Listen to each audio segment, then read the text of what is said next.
is some of the contaminated fuel that I removed from that gas tank, and I just wanted to show you how this stuff stays suspended.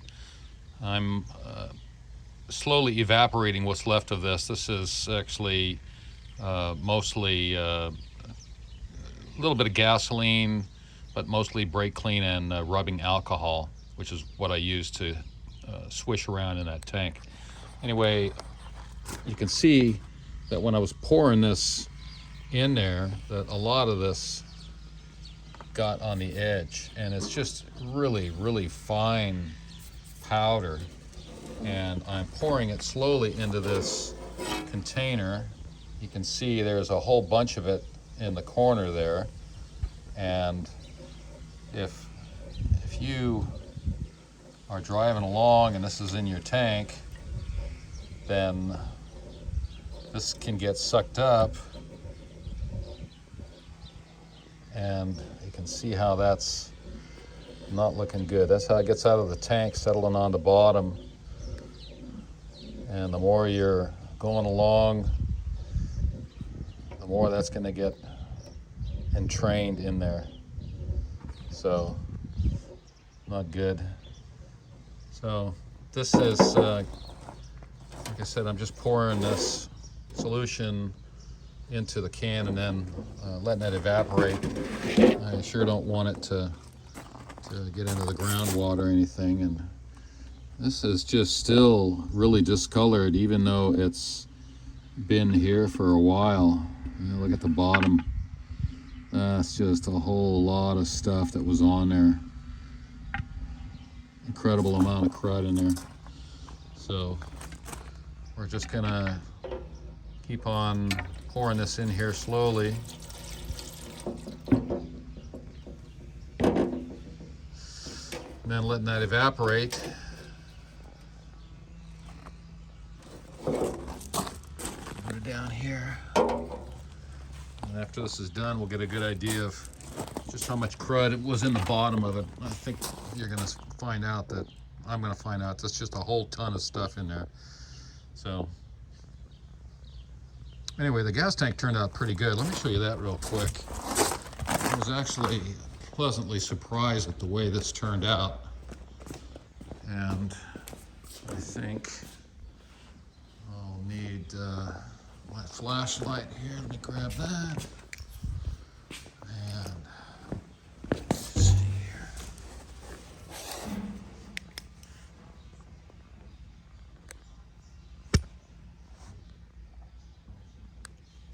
See if I can get it focused.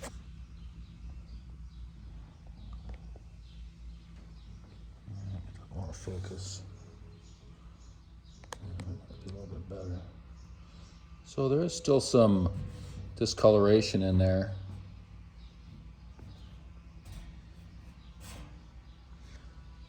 But it's a lot better than it was, and I don't think I'm going to get that any better with shaking a bunch of rocks out of it. We're going to see what we can do to get this gas tank cleaned out a little better and put a petcock on there. But this being the 4th of July weekend, I'm not going to be able to get any kind of answer from anybody. I'm going to be not shocked if there's no gas tank shop in California that, or close by, that wants to work on any kind of gas tank. I mean, a radiator shop. So that's my hope, is that there's going to be a radiator shop that gets this thing in there and can clean it out, boil it out a little bit better. And my choice would be for a petcock right on that spot right there. Boink. You see that these two halves are almost a mirror image of each other. That piece there, except for the 2 holes, 3 holes. Anyway, that's the way that gas tank turned out. If I can't get this boiled out by somebody, then it's just gonna have to go in as is, and we'll end up pulling this tank out again in the future, because I don't think that I'm going to be able to get this fuel pickup sock on there, so I'm just going to leave that off, and like I said, just run a clear fuel filter to see what's going on. And we'll also see if this fuel sending unit stays operational. We've put the repair on this float, and we're also waiting for a new one of those. So that's where we're at on that.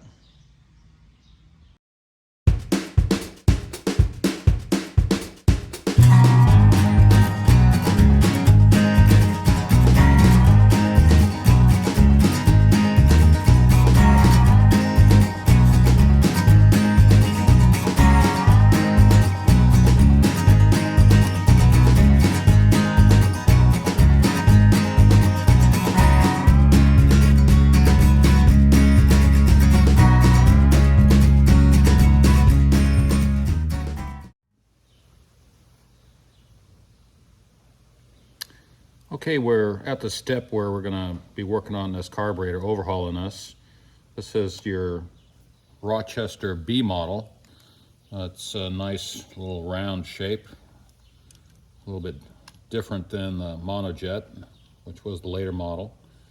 And this one's obviously been rebuilt before. It's got marks on some of these screws. Here, looks like somebody really tightened that one pretty good. Got some vice grips on there. Hopefully the casting is still good. We got a bolt in there. So also those metal parts are a little bit rusted. I'm gonna see what we can do to clean these up. So the first thing I want to do is just take a look at this and see the general condition. Of course, I cleaned this up ahead of time. I scrubbed the outside of it with Simple Green. I like that stuff. It works really good. And this pot metal tends to, well, get brighter as the more you use it.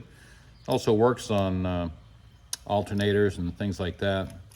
So one thing that I did do was I disconnected a piece of linkage right here and left that on the cable. This is for the manual choke. So, and if you notice, they got some mismatched screws here, which, well, if you only have 2 mismatched screws, that's not too bad. Anyway, the complaint on this is Frank says that he would be driving along and he'd lose power, he'd replace the fuel filter, and then the power would come back. So I expect to see contamination in there. I want to show you what I found inside that fuel tank. This is what was in there, a lot of it. And this is like a powdery, rust-colored looking, like a sand. And I don't really know where this comes from. For all I know, it comes from the gas pumps. One guy said that this comes right from the refinery and it settles in the bottom of those tanks that are at the gas station. And if you're fueling up when a big tanker is dropping off its load, that's not the right time because they're stirring all that stuff up. And I can show you in another video how this stuff does tend to stay suspended for a while and then it will settle down. So if you've got this in the bottom of a tank, whether it's your gas tank in your van or the gas tank somewhere else, like at the gas station, you're rocking it side by side because you're driving down the road, or you've got something going on with, you know, like a big tanker truck refilling it, then that can tend to stir that up. Now this is the fuel filter that he was using, and he had this over the top of the valve cover. One end went to the fuel pump, obviously, and the other end went to the carburetor, boink. And it's kind of common to see these cut off and these fuel filters put in there. But I don't really like them in that position because this is the pressure side of the fuel pump. And what I prefer is the fuel filter to be put on the suction side. It creates its own problems. If you have a leak, then it's going to be drawing air, but you just make sure that they're nice and tight. And I'm going to show you where I put that, basically at the back of the gas tank before that steel line. And the type of filter I like is this clear type, because you can see how much stuff is building up in there, and then replace it. With these other style, you have to break them open and then check and see if they are bad. You can't really, look through them unless you got that X-ray vision thing going on. There's the part number. This is an AutoZone Universal FF5-16DL, and it's a 5/16 fitting on each end. I like to keep a few of these on hand because they are real handy. On my wedgie van, I've got 2 of them, and I'll show you that setup. But basically, the line from the tank comes out, and then I split it. Then I put a filter and a filter, and then another Y where it goes back down and then off to the fuel pump. So that's what we're planning on doing. And let me show you that carburetor kit now.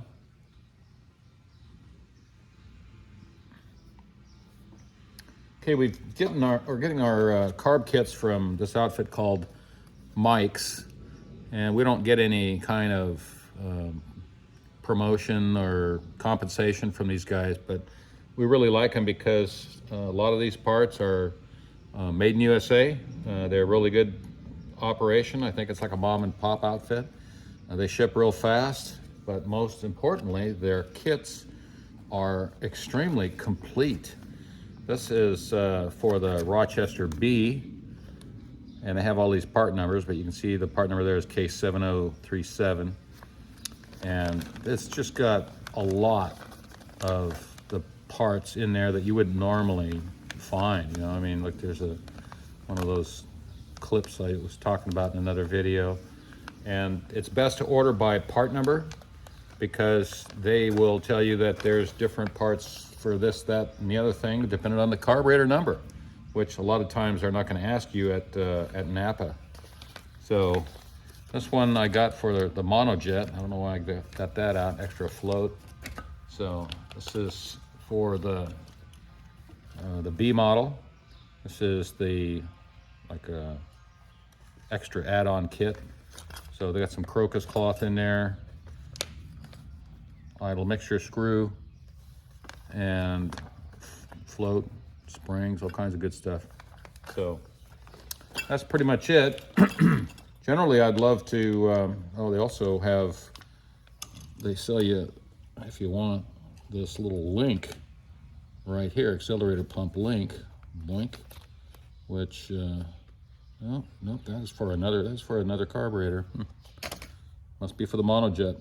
Anyway, if you need it, I'm pretty sure they've got it. So now we're gonna go ahead and put this on time lapse and show how we take this apart. We didn't download the instructions.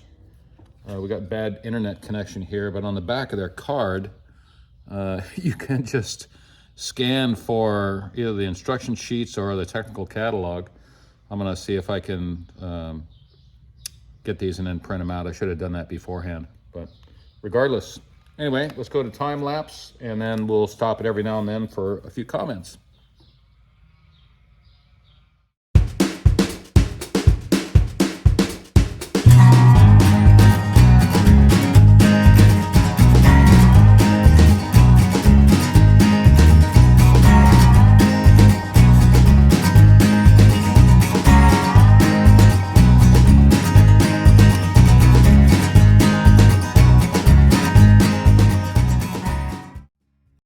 I wanted to show you a few things that I saw when I was taking this apart.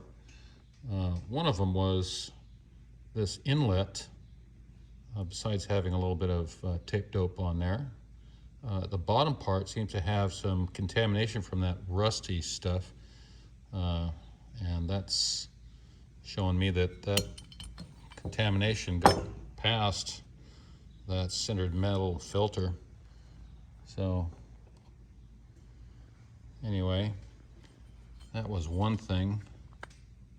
The rest of this looks okay.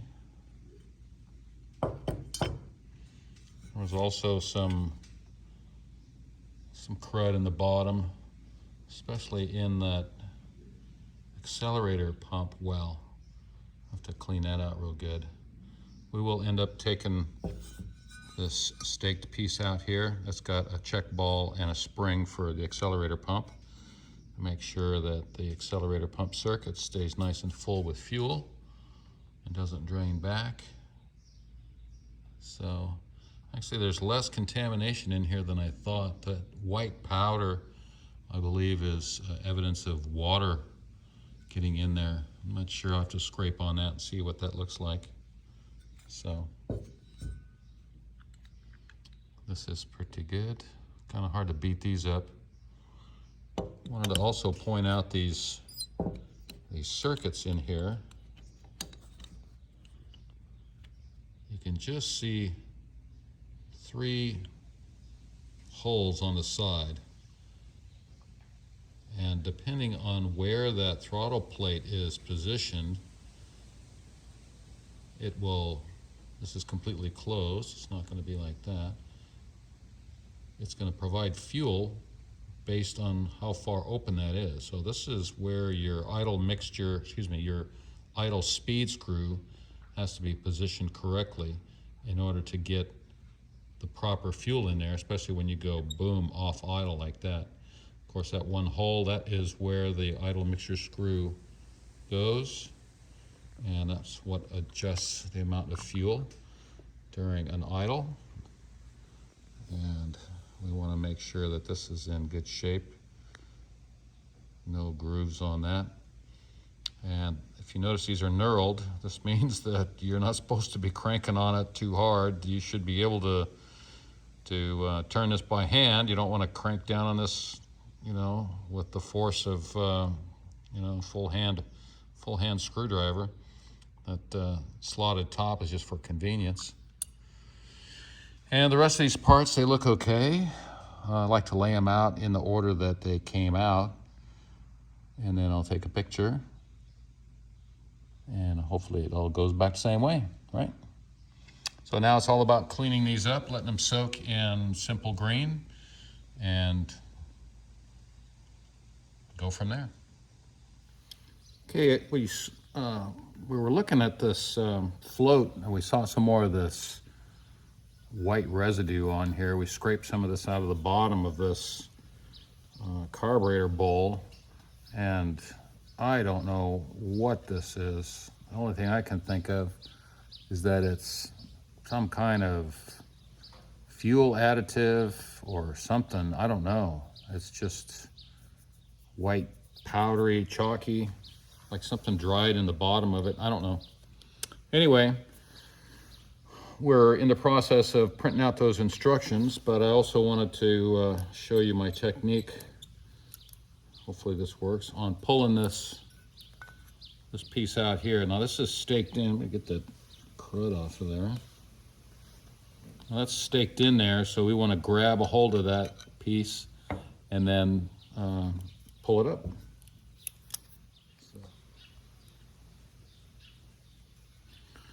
So we were going to try and pull that out with a pair of vice grips, but these vice grips were just a little bit too big a jawed. So we grabbed a pair of needle nose and just tugged on that. But what we did not find in there was a spring.